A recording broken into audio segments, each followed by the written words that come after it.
AP land titling యాక్ట్కు సంబంధించి తక్షణమే రద్దు చేయాలంటూ కూడా గుంటూరు బార్ అసోసియేషన్ వేదికగా రాష్ట్ర వ్యాప్తంగా ఉన్నటువంటి బార్ అసోసియేషన్ల నాయకులంతా కూడా ప్రతినిధులంతా కూడా హాజరైన పరిస్థితి ప్రస్తుతం madam Kovvur bar association president Bharathi garu ఉన్నారు, అడ్వకేట్ భారతి గారు. మేడం చెప్పండి, ప్రస్తుతం మీరేం డిమాండ్ చేస్తారు ఏపీ ల్యాండ్ టైటిలింగ్ యాక్ట్కి సంబంధించి? ఏపీ ల్యాండ్ టైటిలింగ్ యాక్ట్ రద్దు గురించి రాష్ట్ర వ్యాప్తంగా గత రెండు నెలలుగా రాష్ట్ర వ్యాప్తంగా ఉద్యమం జరుగుతుంది. అందులో భాగంగా మేము కూడా ప్రొటెస్ట్ చేయడం జరిగింది.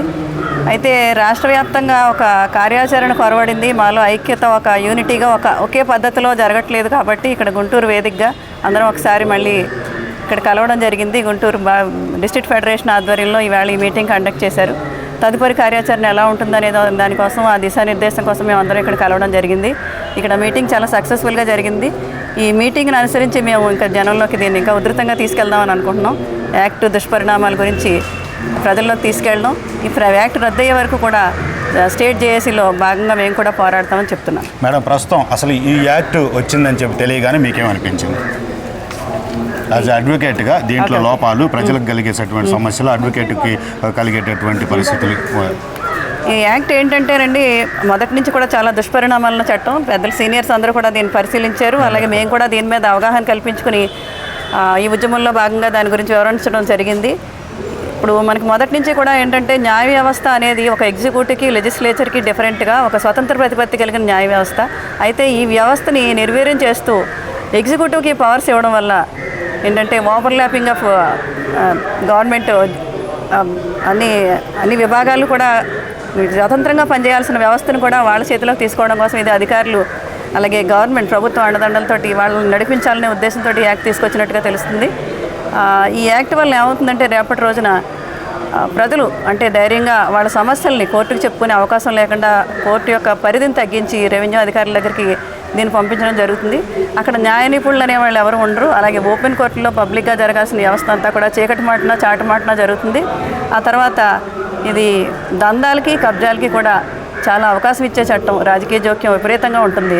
అది స్వతంత్రం, మన రాజ్యాంగం కల్పించినటువంటి హక్కుల్ని ప్రజలు దూరం చేయడం కోసం ఈ చట్టం పూర్తిగా రాజ్యాంగ వ్యతిరేక చట్టంగా మేము దీన్ని భావిస్తున్నాం. మేడం, ప్రస్తుతం ఏదైతే ఈ చట్టం రద్దు చేసే వరకు పోరాడేటటువంటి క్రమంలో ఎలా ముందుకెళ్లాలనుకుంటున్నారు? అంటే మేము మొదటి నుంచి కూడా బైక్ ర్యాలీలు జరిపామండి. అలాగే ఊళ్ళో మేము టెంట్లు వేసి ప్రతిరోజు కూడా నిరసన దీక్షలు తెలియజేస్తూ సీనియర్లు జూనియర్లు భాగస్వాములు చేస్తూ రోజుకు ఒక విధంగా మేము నిరసన తెలియజేస్తూనే ఉన్నాం. అలాగే గ్రామాల్లో కూడా మా కోర్టు పరిధిలో ఉన్నటువంటి 4 మండలాల్లోని సుమారు 25 గ్రామాల్లో ప్రస్తుతానికి మేము మీటింగ్స్ కండక్ట్ చేసాం. ప్రజల్లోకి తీసుకెళ్ళాం దీన్ని. అలాగే కరపత్రాలు పంపిణీ చేసాం. అలాగే ఈ ఎలక్షన్ మూమెంట్లో కూడా దీన్ని ప్రజలకి పూర్తిగా అర్థమయ్యేలాగా ఈ ప్రభుత్వం వస్తే మళ్ళీ జరిగే నష్టం ఏంటో వివరిద్దామని కూడా మేము అనుకుంటున్నాం. మేడం, ప్రజలు విస్తృతంగా ముందుకు రావాలి. ఈ చట్టం చాలా ప్రమాదకరం ప్రజలకు, వాళ్ళ ఆస్తులకు సంబంధించి అనేటటువంటిది మీరు ఎలా చెప్తారు? ప్రజలు ముందుకు రావాలని ఎలా పిలుపునిస్తారు? ఇది ఏంటంటేనండి, ముందు న్యాయవాదుల కంటే కూడా ప్రతి ఒక్కళ్ళు కూడా, మీరు నేను అందరం కూడా ఎంతో స్వయంగా ఎంతో కొంత మన తాతరిచ్చింది అవ్వచ్చు, మనం సంపాదించింది అవ్వచ్చు, ఎంతో కొంత స్థిరాస్తులు కలిగిన వాళ్ళమే అందరం. ఇది ఒక వ్యవసాయ భూములకనే కాదు, స్థలాలకి, ఇళ్లకి, ప్రతి ఇంచుకి, ప్రతి గజానికి వర్తించే విధంగా ఈ చట్టాన్ని తీసుకొచ్చారు.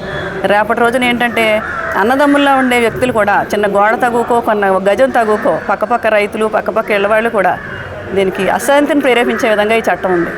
దీనివల్ల ఏంటంటే అశాంతి కూడా పెరుగుతుంది, ల్యాండ్ ఆర్డర్ కూడా గత్తొప్పుతుందని నేను భావిస్తున్నాను.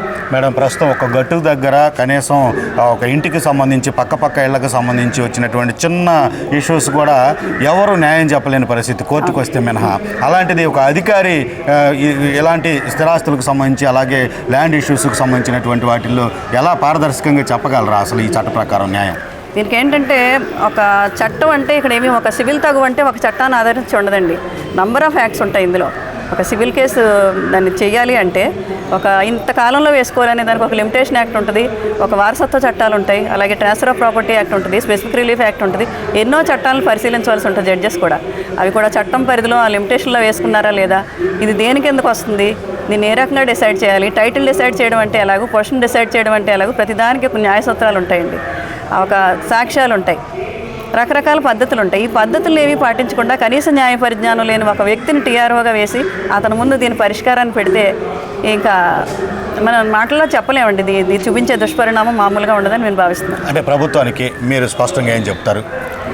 ప్రభుత్వానికి చెప్పడం అంటే, ఇది ఒక రకంగా ఇదేంటంటే వాళ్ళు అధికారంలోకి తీసుకోవడానికి న్యాయ వ్యవస్థ అనేది వాళ్ళ చేతుల్లో ఉండే వ్యవస్థ కాదు. అవసరమైతే తప్పులు సరిచేసే వ్యవస్థ ఇది.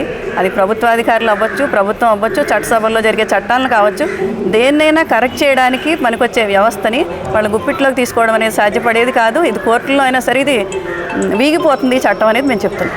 Thank you madam. ఇదే పరిస్థితి కొవ్వూరు బార్ అసోసియేషన్ ప్రెసిడెంట్గా ఉన్నటువంటి అడ్వకేట్ భారతి గారి యొక్క అభిప్రాయం అనేటటువంటిది. ఇది కేవలం ల్యాండ్ వివాదాలు అనేటటువంటివే కాదు, దీనికి సంబంధించి సివిల్ అనేటటువంటి మ్యాటర్కి సంబంధించి పలు చట్టాలు పలు సెక్షన్కి సంబంధించి మిళితమైనటువంటి పరిస్థితి. దీన్ని పూర్తిగా పొలిటికల్కి సంబంధించినటువంటి వ్యక్తుల చెప్పుచేతల్లోకి తీసుకునేటటువంటి ప్రయత్నమే ఈ యొక్క ఏపీ ల్యాండ్ టైటిలింగ్ యాక్ట్ అనేది. ఇది రద్దు అయ్యే వరకు కూడా ప్రజలతో మమేకమై ఉద్యమాన్ని కొనసాగించేందుకు ముందుకెళ్తామని చెప్తున్నారు. ఇది పరిస్థితి.